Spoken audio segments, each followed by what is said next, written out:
Welcome to Unconfuse Me. I'm Bill Gates. You'd think, given how prevalent Alzheimer's is in our society, that getting people signed up for trials would be really easy. Sadly, it's not, because the amount of tests you have to undergo to know whether you fit a particular trial is really quite grueling. And because there's no formal diagnosis, finding all those people and seeing who might be right for the trial is very, very inefficient.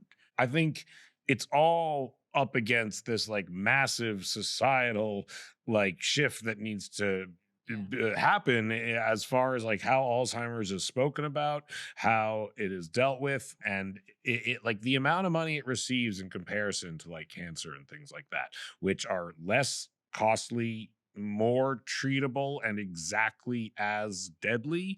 I think the only logical answer is that people just don't like talking or thinking about Alzheimer's because it scares them, because it makes them uncomfortable. People are very weird about their brains. That's just a thing in general, is mental health, brain health, all that is a taboo thing people don't like to talk about. And so all these things are kind of the things that need to be overcome, I think. Yeah. I get to work on the science end, which hopefully will reduce this problem and eventually eliminate it altogether. That's the dream. I mean, I would actually, honestly, truly love to hear more about the clinical trial space. Yeah. And what are you most because optimistic obviously about? you know so much more about that.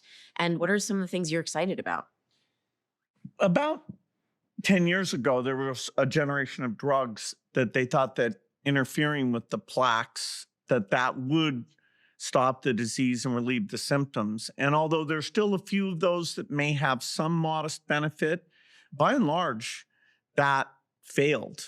And you've got to give the pharma companies credit. Eli Lilly even did a movie about all the people working hard and the disappointment when it didn't come through. Now they're saying, okay, you have to get in much earlier. If you're just getting there when the tangles are there, the brain cells are already dying. So let's get to younger people. The two big theories are, one is that just the basic energy factory of the brain, having run for 50, 60, 70, 80 years, that the parts of the brain that are active all the time, those cells called the mitochondria, which are the energy factory, that they develop these defects. And so there's about 6 different companies that have drugs that have to get all the way up into the brain. That's tricky, but they're much smarter about that now. They're in phase 1 or phase 2 trials. So best case would be 5 years. Worst case, it'd be 10 years.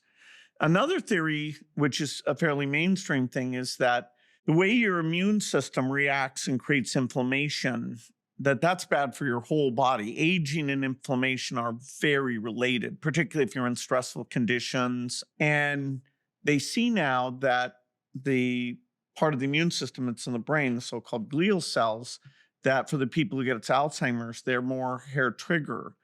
And that's partly all these immune system things women, sadly, are slightly more subject to.